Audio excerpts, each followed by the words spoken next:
Evet, yaz tatili sürecindeyiz. Yaz tatili sürecinde ekran bağımlılığı nasıl artıyor? Biraz bununla ilgili konuşmak istiyorum. Özellikle çocuklara daha fazla boş zamana imkan sağlayan yaz tatili maalesef dinlenme ve faydalarının yanında bazen zararlarıyla birlikte de gelebiliyor. Çocuklar daha fazla boş zamana sahip oluyorlar.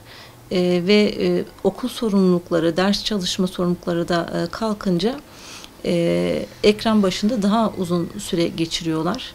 Özellikle sıcak havalar, sıcaklığın uzun süredir artışı evde kalma süresini arttırıyor. Bu süreçte de maalesef çocuklarımız ekran başında daha çok zaman geçirebiliyorlar. Peki ekran başında geçirilen bu zaman içerisindeki özellikle sosyal medya içerikleri çocuklara ne tür zararlar veriyor? Maalesef çocuklarımız bu süreçte yaşlarına uygun olmayan içeriklere maruz kalabiliyorlar. Özellikle şiddet içerikli oyunlar, şiddet içerikli filmler çocukların bu noktada duygusal algılarını etkileyebiliyor. Gene ekran içerisinde müstehcenlik içeren sahnelerin olması ya da oyunlarda, gene dizilerde ya da sosyal ağların içerisindeki müstehcen sahneler çocuklar için normalleşebiliyor. Sosyal medyada ve oyunlarda kullanılan dil çocuklarımıza zarar verebiliyor maalesef. Çünkü çok kontrolsüz bir alan orası. Ve hiçbir şekilde çocuklarımızı kontrol altına alamadığımız bir alan. O yüzden dil kullanımları da istediğimiz düzeyde olmayabiliyor. Gene çocuklarda biz çok fazla ekrana maruz kalan çocuklarda benlik algısında bozulmalar görebiliyoruz. Genellikle sosyal medya endeksli, sosyal medyaya da çok fazla zaman geçiren çocuklar takipçi ve beğeni odaklı yaşam tarzına meyledebiliyorlar. Takipçilerinin azalması ya da artmaması ya da beğeni paylaşımlarında ya da etkileşimlerinde beğeni almadıkları zaman bu çocukların üzülmesine, mutsuzluğa, yalnızlaşmasına sebep olabiliyor. Ya da çocuklarda yetersizlik hissine sebep olabiliyor. Eğer çok fazla takipçisi yoksa ya da beğeni almıyorsa çocukta özgüven sorunları ortaya çıkabiliyor.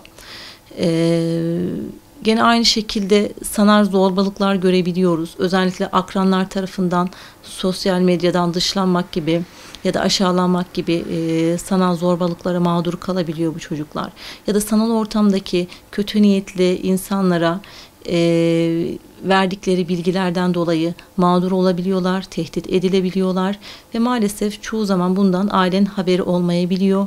Genelde çocuklarda duygusal anlamda içe kapanma olduğu zaman ya da iştahsızlık olduğu zaman daha sinirlik hali olduğu zaman özellikle çocuğun hangi sitelere girdiği ya da hangi sosyal medya platformlarını sıklıkla kullandığı belki de gözden geçirilebilir.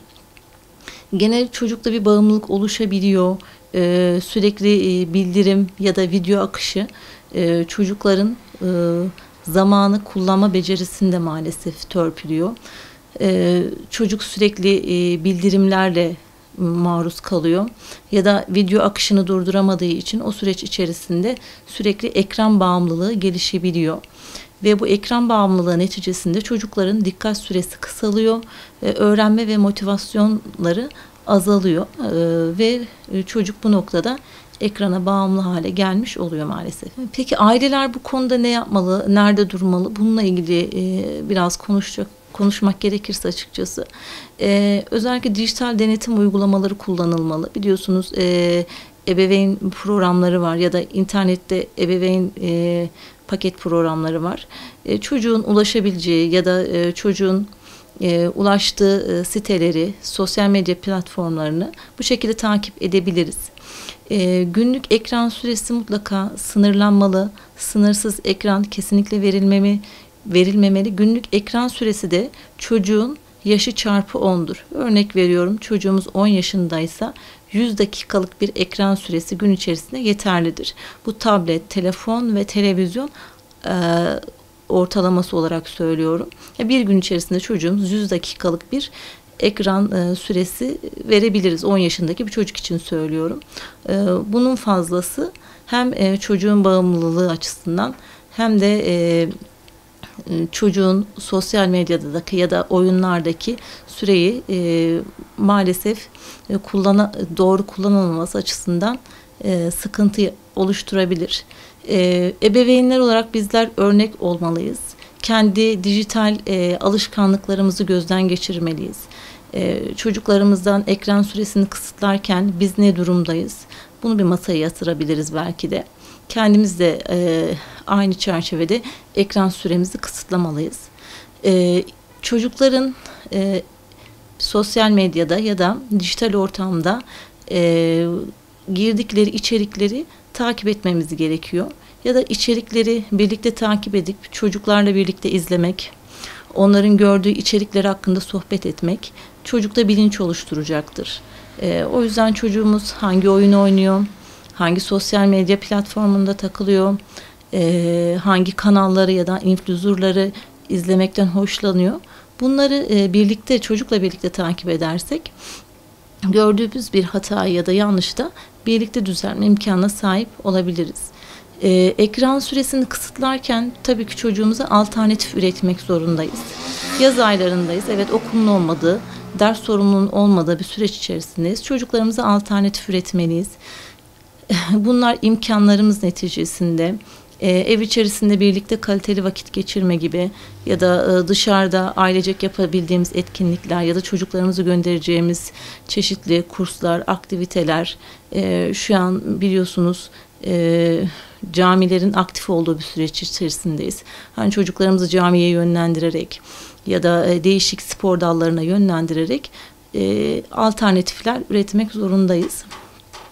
Ve maalesef bazen çocuklarımızın iyi şeylerini dijital ortam üzerinden öğrenmesini isteyebiliyoruz.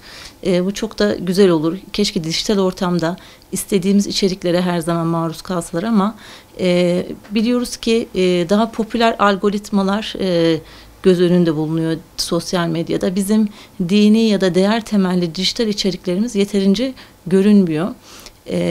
Çünkü daha popüler algoritmalar daha çok çocuğun önüne çıkıyor. Bu da maalesef çocuğun popüler kültürün de etkisiyle daha eğlence içerikli ya da daha komik, daha hızlı zaman geçirebileceği videolara maruz kalmasına sebep oluyor. Belki bu noktada dini videoların ya da değer temelli, değerler eğitim verecek videoların sayısının arttırılması, kalitesinin arttırılmasıyla çocuklarımız bu tarz videoları daha severek, daha isteyerek izleyebilecek duruma gelebilirler. Ama maalesef popüler algoritmalar ya da popüler YouTuber'lar, influencer'lar daha çok çocuklarımızın içerik olarak önüne düşüyor ve daha çok tıklamalarına sebep oluyor.